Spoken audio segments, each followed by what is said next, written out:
My feet were already swollen before the dinner rush even started, and the tiled floor behind the bar felt like it was designed to punish anyone who stood still too long. The restaurant looked expensive from the street, all glass and gold light, but behind the scenes it was heat, steam, and the sharp smell of bleach that never truly left my hands. I kept my hair pulled back tight, not because it made me feel neat, but because loose strands invited criticism from managers who liked having reasons to look down on people. My white shirt was clean at the beginning of every shift, and my red apron always ended the night stained with wine drops and small streaks of sauce that looked like warnings.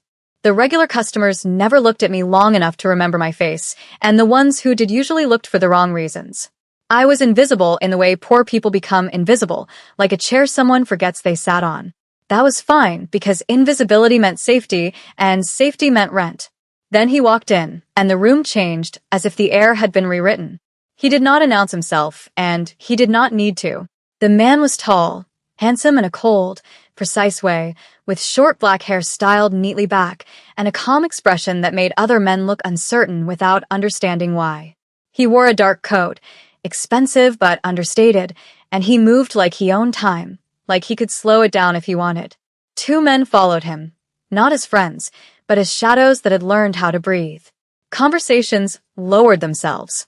Even the pianist, who was never asked to stop, softened the keys as if he had been warned without words. The hostess smiled too fast, then corrected her posture, like she had remembered her place. "Good evening, sir," she said, voice trembling at the edge. He nodded once, barely, then looked past her like she was a doorframe. When I stepped out with a tray of drinks, I felt his gaze find me, not hungry, not friendly, but assessing, like he was choosing where to place a knife. "You," he said, not loudly, and still the word cut through the room. I walked over because that was what I did, because refusal was a luxury I could not afford. Up close, his eyes were dark and still, and his face was unreadable in the way dangerous people often are. "Yes, sir?" I asked, keeping my voice steady while my stomach tightened. He held out his hand to accept a menu, and that was when I saw it. A ring on his finger, thick and heavy, with a distinctive crest that caught the light in a way that made my chest go tight. I had seen that crest in a different place in a different life, in the small memories I kept hidden like contraband. My mother had a ring like that, and I had watched her turn it in her palm when she thought nobody was looking, like it was a piece of history that could burn her. My throat dried out before I could stop myself. "Sir," I said, softer than I meant to. "My mother has a ring like yours." His hand froze in midair, and the world felt like it paused around it. The calm expression did not break, but something underneath it shifted, like a locked door had just recognized the correct key. His gaze sharpened until I felt exposed down to my bones. "What did you just say?" he asked, still quiet, still controlled, and that control was somehow worse than anger. I swallowed, aware that every person at the table was pretending not to listen while listening with their whole bodies. "My mother," I repeated, trying not to shake. "She has a ring with that crest." He did not blink for a long beat. Then he leaned back slightly, and one of the men behind him moved, just one step, as if preparing for something. "What is your name?" the man asked. I should have lied. I knew that immediately because names were threads, and threads could be pulled. But his voice wrapped around the question like it was already decided. "Nia," I said. His eyes did not leave mine. "Nia," he repeated, tasting it like he was testing whether it belonged to him. Then he turned his hand palm down on the table, hiding the ring from everyone else, as if he had suddenly remembered it was a weapon. "Bring me water," he said, and his tone made it sound like a command that extended beyond the table and into my future. I nodded, and my legs moved even though my mind wanted to run. As I walked away, my heart hammered so hard it felt like my body was trying to warn me. I told myself it was just a coincidence, just some rich man with an old ring, just the kind of story my exhausted brain would make dramatic. But when I glanced back, he was still watching me, and his gaze did not feel curious. It felt like possession beginning to take shape. I tried to keep working like nothing had happened, but my hands betrayed me in small ways, fumbling with glass rims, trembling as I refilled pitchers, slipping slightly on the wet edge of the service station. Every time I moved, I felt the weight of his attention like a hand on the back of my neck. I had served powerful people before, politicians with loud laughs and businessmen with greedy smiles, But this was different. This was quiet, and quiet made room for imagination, and imagination made room for fear. When I returned with water, he took the glass without thanking me, and his fingers brushed mine deliberately. Not an accident, not a flirtation, but a measurement. A shiver ran up my arm, and I hated that my body reacted when my mind screamed caution. "Tell me about your mother," he said, and the words were simple, but his tone implied there was only one safe answer, and it was truth. I tried to keep my face neutral. "She lives across town," I said. "She works nights." His mouth did not move, but something in his eyes sharpened. "Does she still have the ring?" he asked. I hesitated because my mother had always told me not to talk about it, not to show it, not to let anyone see it. She had said it brought trouble, and I had believed her because her fear was never dramatic, always real. "Yes," I admitted. "She keeps it hidden." The man's gaze lowered to my apron, to the way my fingers gripped the tray too tightly, then returned to my face with unnerving patience. "Why would she hide a family crest?" he asked. "Unless she stole it." My cheeks heated with anger, fast and dangerous. "She did not steal anything," I said, and my voice came out sharper than I intended. One of the shadow men shifted again, like my tone had insulted a god. The boss did not react with obvious offense. He only watched me, and then slowly he smiled. It was not warm. It was a recognition, like he had found exactly what he expected. "Good," he murmured. "You defend her." I realized too late that I had just shown him my weakness, and he looked pleased, like weakness was a door he knew how to open. The rest of the table ordered food in low voices, but their eyes kept flicking toward me, toward him, toward the invisible line that had formed between us. I walked back to the kitchen, and the noise hit me like a wave, but it did not drown the feeling in my chest. My manager, Paul, snapped at me for being slow, for looking distracted, for breathing wrong, and I nodded because that was my role, because survival meant swallowing humiliation whole. Yet even Paul's bullying felt smaller now, like background static compared to the presence in the dining room. When I carried out the appetizers, I found the boss waiting for me, his attention locked, his patience unsettling. "Sit," he said, pointing to the empty chair at the end of his table. I stared at him, sure I had misheard. "Sir, I can't," I began, but the shadow men looked up in the same instant, and the hostess looked away like she did not want to be involved. The boss tilted his head slightly. "You can," he said, and his voice implied the restaurant's rules were not real in his world. I should have refused again. I should have walked away. Instead, my body obeyed, and I lowered myself into the chair like I was stepping into a trap I could already feel closing. The table's linen smelled like money and expensive detergent, and the closeness of him made my lungs feel too small. "You are not here to serve tonight," he said. "You are here to answer." My mouth went dry. "Answer what?" I asked. He lifted his hand again, slowly, letting the ring show just enough to catch my gaze. "Where did your mother get that ring?" he asked. I swallowed, hearing my mother's voice in my head, hearing the warning woven into every story she had ever half told me. "She said it was for my father," I said, and the moment the words left me, I regretted them. The boss's eyes darkened with something that was not surprise, but confirmation. "Your father," he repeated softly, as if he already knew the man's name and the man's sins. Then he leaned forward, and his voice dropped lower, intimate enough to feel like a secret shared in the dark. "Do you know who I am, Nia?" I shook my head because I did not want to speak his name because names gave power and he already had too much. He studied me for a long beat. "My name is Kong Junesio," he said, calm and certain, and the way he said it made the syllables feel like a lock clicking shut. I had heard whispers, of course. Everyone in the city had. Not in the newspapers, not on television, but in the way people warned each other to be careful, to mind their routes, to not cross certain lines. I felt my blood turn cold. "You should not be talking to me," I whispered. He smiled again, still not warm. "You should not have recognized my ring," he replied, and the words felt like fate pretending to be conversation. I did not remember standing up, but suddenly I was on my feet again, the tray clutched like a shield, my pulse loud in my ears. The restaurant felt smaller than it had a few minutes ago, like the walls had moved closer to keep me inside. Kong Junesio watched me with an expression that suggested he expected my panic, as if fear was the most predictable thing in the world. "I need to work," I said, trying to sound normal, trying to pull the moment back into something ordinary. He did not argue. He simply looked at one of his men, and the man stood, walked toward the host's stand, and spoke quietly to the manager. I watched Paul's face change from annoyance to sudden obedience, and the sight of that made my stomach twist. Paul hurried over to me, eyes wide, voice too polite. "Nia, you can take your break now," he said, and I stared at him because he had never once offered me a break without making me feel guilty for needing it. I didn't ask. I began, but he cut me off. "Just take it," he said, and his gaze flicked toward Kong Junaseo like he was afraid to look at him directly. I felt something cold settle in my chest, the knowledge that the restaurant's rules were no longer mine to follow. I walked toward the back hallway, toward the staff room, but Kong Junaseo's presence followed. I knew he was behind me without turning because the air felt different, heavier, quieter. The staff room smelled like old coffee and damp coats, and the fluorescent light hummed overhead like an insect. I turned, and he was there, filling the doorway, too elegant for the cramped space, like a blade placed carefully on a cheap table.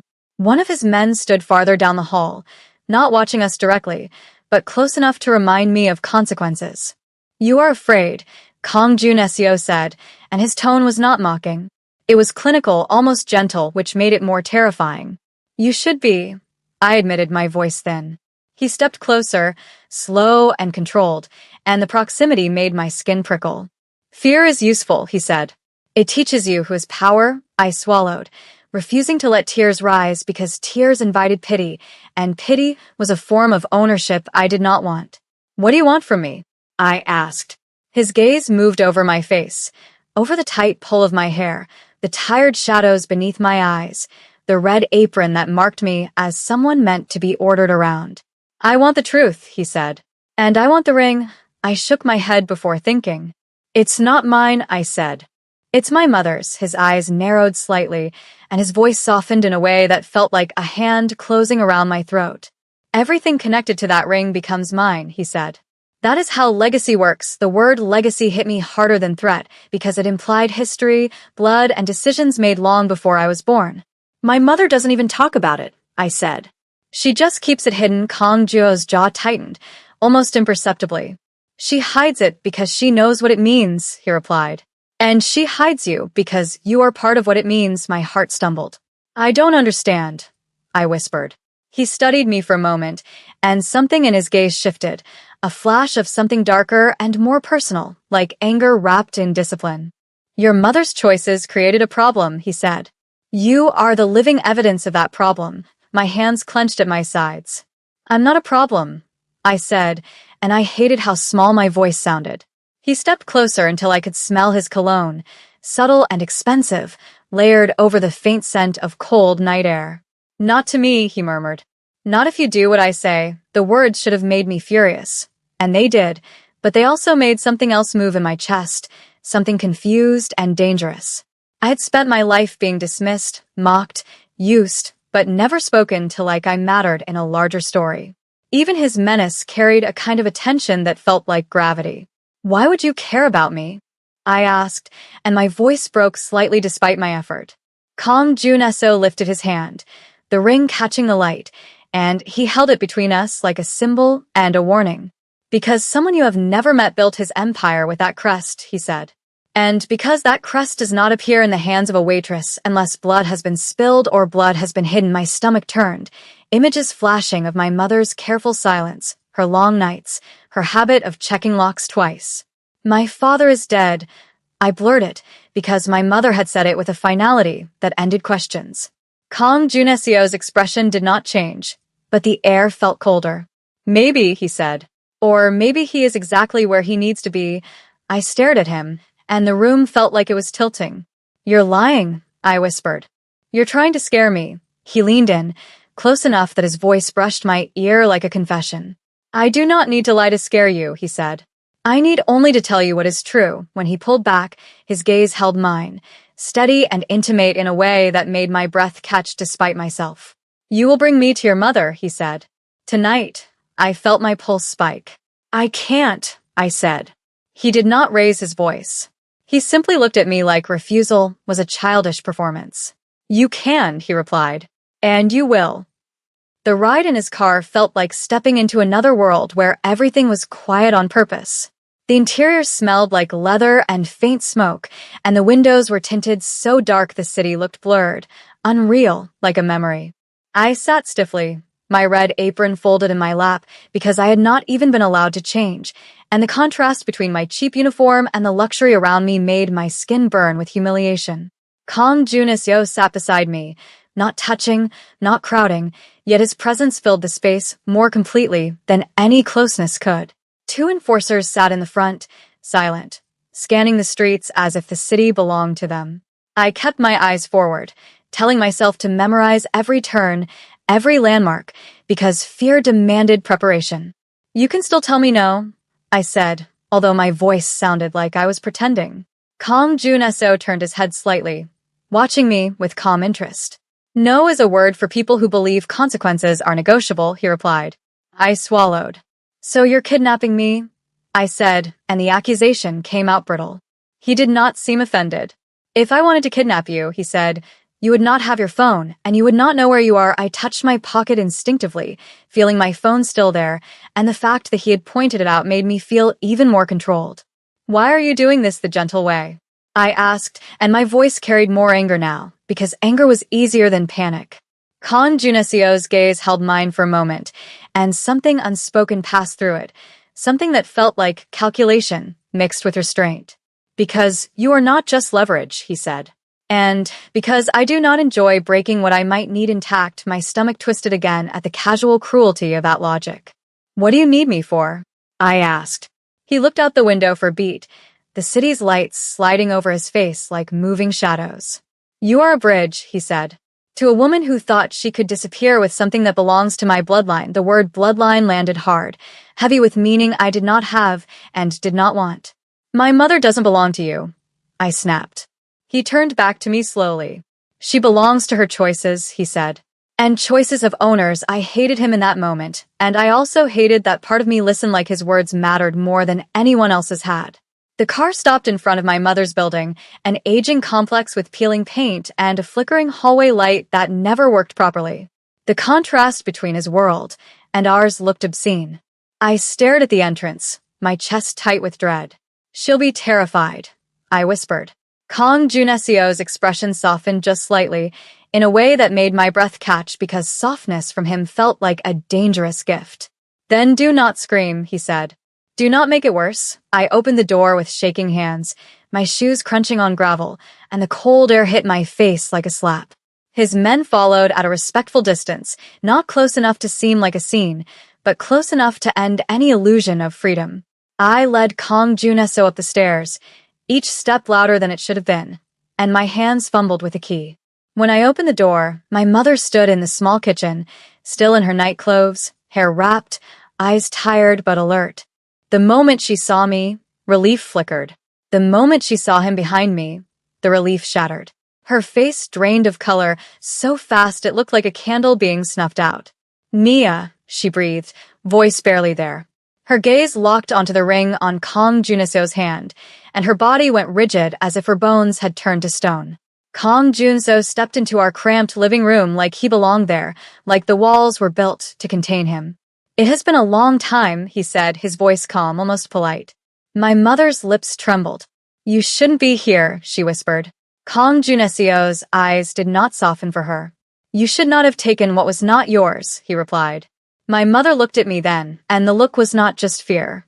It was guilt, deep and ancient, like she had been carrying it so long it had shaped her spine. "Mia, go to your room," she said, voice breaking. I shook my head immediately. "No," I said. "Tell me the truth." Kong Junaseo watched the exchange with a quiet satisfaction that made my skin crawl. "She deserves the truth," he said, and his gaze returned to my mother like a blade, finding its sheath. My mother's hands clenched at her sides. "You don't understand what you're doing," she told him.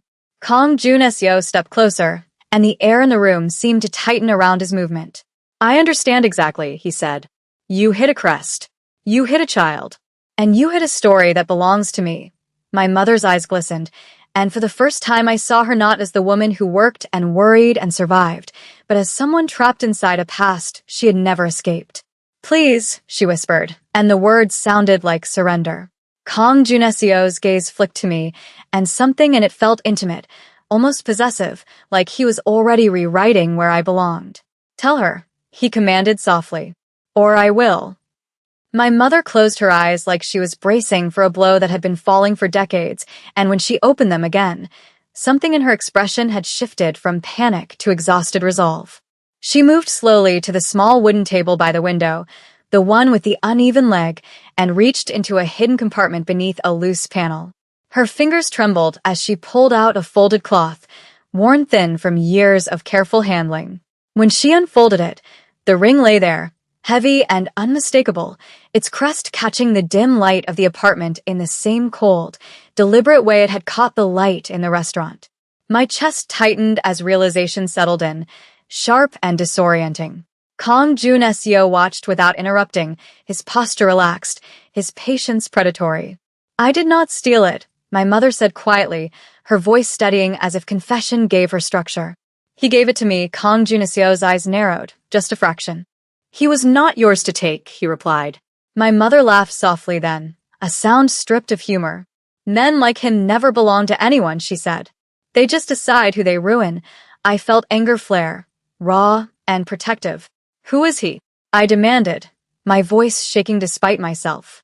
My mother looked at me with something like sorrow mixed with relief, as if she had been waiting for this moment longer than she wanted to admit. "Your father," she said, and the words landed like a fracture spreading through my chest.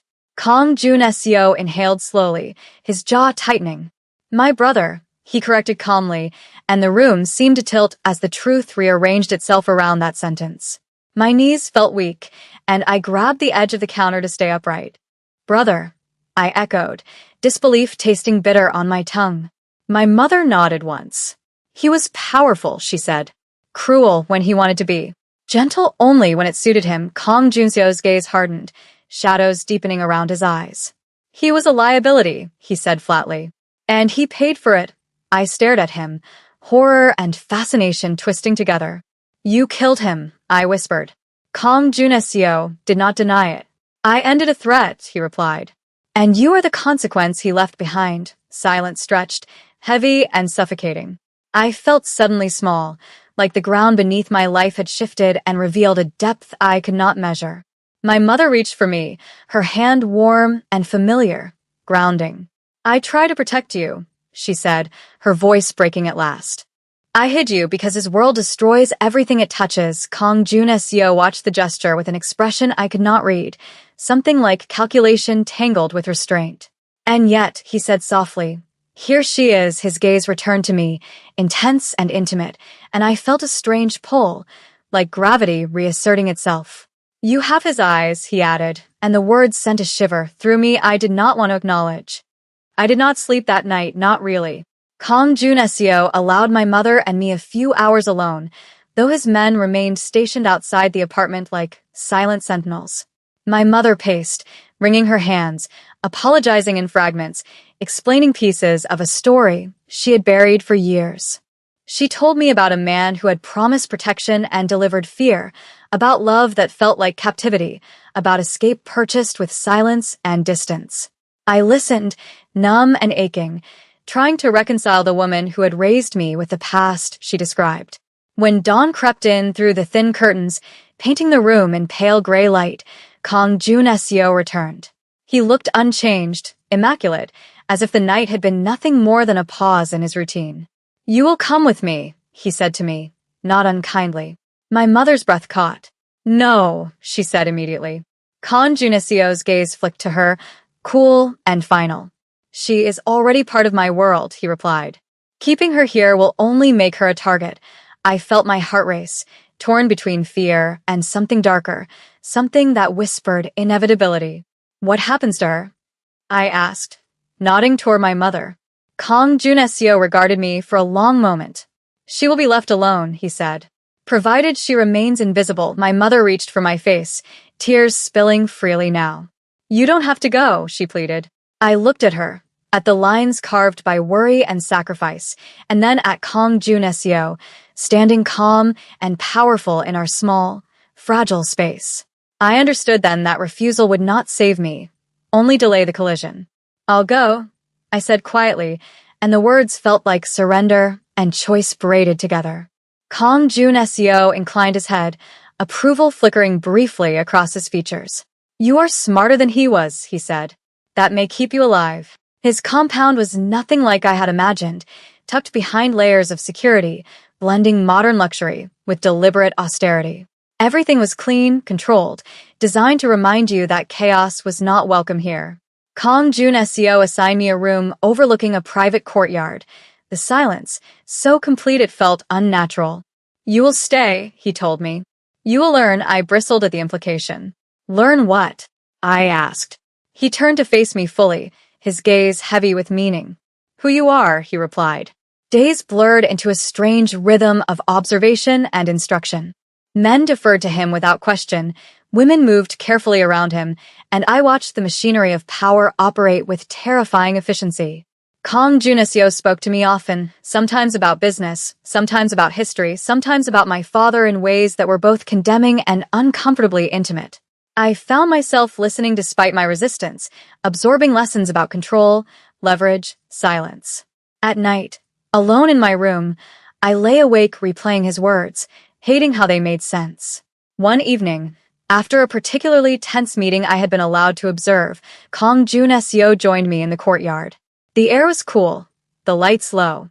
You are adapting, he said. I crossed my arms. I don't have a choice, I replied.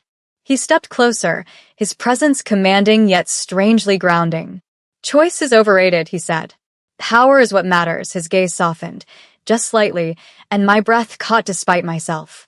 And you have potential. The admission stirred something dangerous in me, a flicker of pride I had never been allowed to feel before. The first time he touched me, it was almost accidental, his hand brushing mine as he guided me through a document. The contact sent a jolt through me, unwanted and undeniable. He noticed immediately, his eyes darkening with interest. You feel it too, he said softly. I pulled my hand back. This isn't what you think, I insisted. He smiled faintly. It is exactly what I think, he replied.